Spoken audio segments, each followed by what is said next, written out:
Halo, saya Albertus Prawata. Dalam video based learning ini, saya akan menjelaskan dalam konteks tugas akhir arsitektur atau final project dalam tahap studio perancangan. Dalam penjelasan di video ini, diharapkan Anda dapat menyusun final brief proyek tugas akhir Anda untuk tahap studio.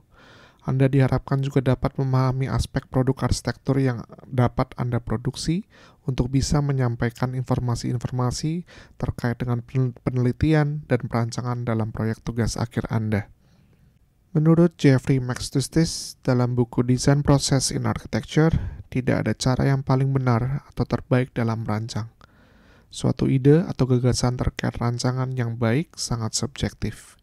Di salah satu sisi, orang bisa menilai desain sesuatu baik, tetapi di sisi lain, ada orang yang menilai desain tersebut tidak baik. Untuk alasan ini, daripada memikirkan aspek desain yang baik, kita lebih dapat memfokuskan bagaimana desain tersebut menciptakan suatu nilai atau value yang dapat terukur. Value dalam hal ini adalah informasi yang Anda kerjakan dalam penelitian. Ini yang membedakan atau menjual rancangan Anda dibandingkan dengan yang lain. Dalam tahap studio perancangan di tugas akhir ini, diharapkan Anda tidak menjadi drafter yang hanya handal dalam memproduksi produk arsitektur atau dalam aspek ini gambar dan maket. Dalam hal ini, informasi atau nilai yang dicari bukan bagaimana seorang mahasiswa mampu menggambarkan semua notasi arsitektur pada gambar dengan sempurna. Bukan hanya mahasiswa dapat menyajikan gambar denah, tampak, dan potongan sesuai standar penggambaran arsitektur. Apa yang diharapkan oleh seorang mahasiswa arsitektur dalam proses tugas akhir ini? Diharapkan mahasiswa dapat mempresentasikan nilai informasi yang dikerjakan dalam penelitiannya secara komprehensif. Dengan kata lain, penilaian produk arsitektur bukan hanya berdasarkan kelengkapan notasi dan standar penggambaran arsitektur atau kelengkapan gambar denah, tampak, dan potongan saja, tetapi nilai informasi apa yang ingin disampaikan. Untuk mempermudah Anda dalam menjelaskan dan menyampaikan nilai informasi pada proyek Anda, maka saya akan mencoba menjelaskan aspek-aspek apa yang perlu Anda olah dan gali untuk dapat mendefinisikan proyek Anda menjadi suatu konsep perancangan yang utuh untuk dapat menjual rancangan Anda. Dalam menjelaskan aspek-aspek untuk membuat suatu definisi, nilai, informasi, final brief atau objektif konsep perancangan ini, saya akan membahasnya berdasarkan buku Design Process in Architecture yang tertulis pada chapter 5. Who is the user? Dalam hal ini, kita sebagai perancang harus dapat memperhatikan siapa klien dan siapa pengguna bangunan ini nantinya. Kompleksitas hubungan antara arsitek, perancang, klien, dan pengguna bangunan harus diperhatikan secara hati-hati. Dalam konteks ini bisa saja klien memiliki kepentingan yang berbeda atau kebutuhan yang berbeda dari pengguna. Sebagai contoh, pada bangunan komersial, klien akan memiliki prioritas untuk memaksimalkan profit, sedangkan pengguna bangunan memiliki prioritas kebutuhan ruang atau aspek kenyamanan. Hal tersebut harus kita perhatikan sebagai arsitek atau perancang di mana kita harus dapat mengerjakan dan memenuhi kebutuhan atau prioritas stakeholders, yaitu klien dan pengguna. Sebagai contoh, suatu proyek hotel, kita harus dapat menyatakan area publik dan residensial yang bisa dijual dalam bobot persentase ruang yang memadai atau menguntungkan klien. Sedangkan kita harus dapat menciptakan kebutuhan ruang hunian yang nyaman dan aman bagi pengguna hotel tersebut. What is the project type? Tipe dari suatu proyek akan mempengaruhi brief, analisis arsitek atau perancang, dan parameter suatu proyek yang akan terdefinisikan melalui suatu informasi dan penelitian yang akan dilakukan. Contoh-contoh tipe proyek di sini adalah tipe residensial, komersial, publik, atau institusi.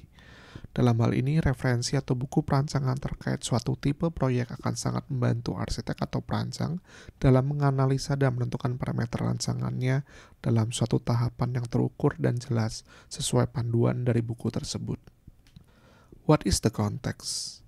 Dalam setiap proyek, apapun pendekatan perancangan yang diambil hadir dalam suatu konteks. Dalam hal ini ada dua tipe konteks, yaitu physical context dan non-physical context.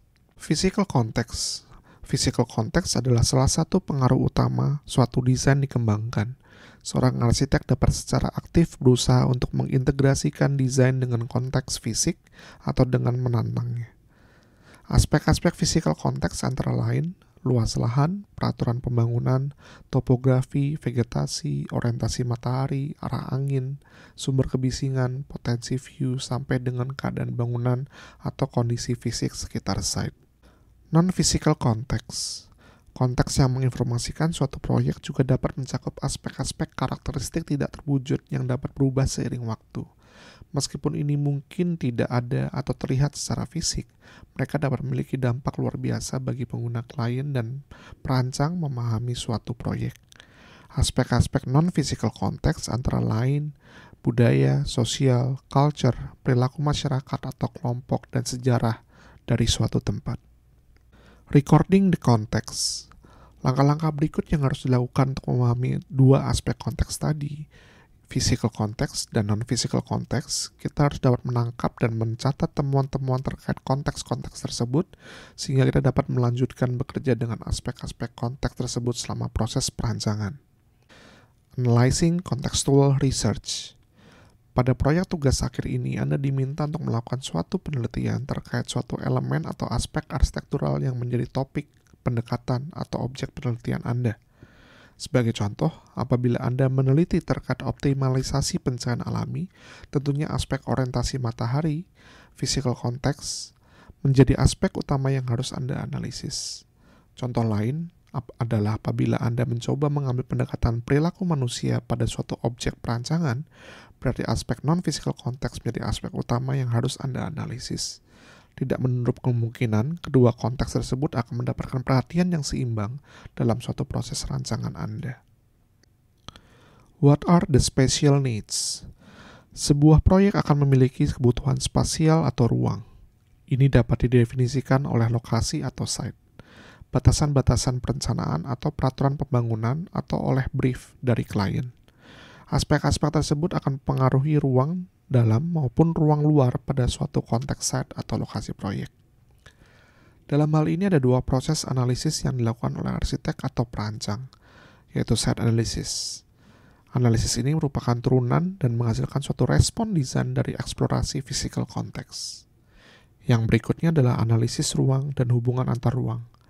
Analisis ini menghasilkan suatu respon kebutuhan ruang dan juga hubungan antar ruang yang tercipta.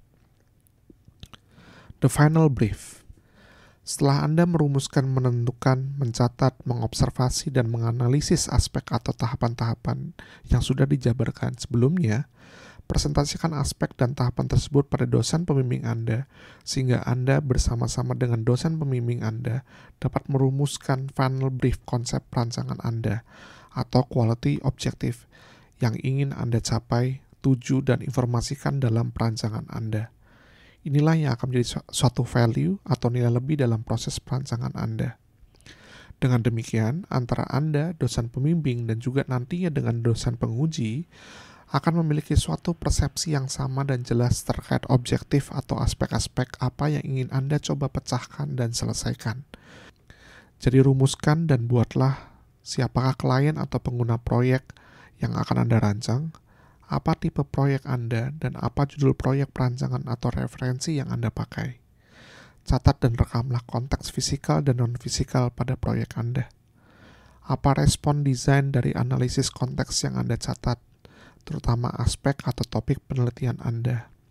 Apa respon desain dari site analysis yang telah Anda lakukan? Apa program ruang dan hubungan antar ruang dari proyek Anda? Rangkumlah 6 tahapan tersebut menjadi dalam satu model presentasi yang baik, di mana aspek-aspek tersebut akan menjadi final project brief yang akan menjadi landasan utama dalam proses perancangan.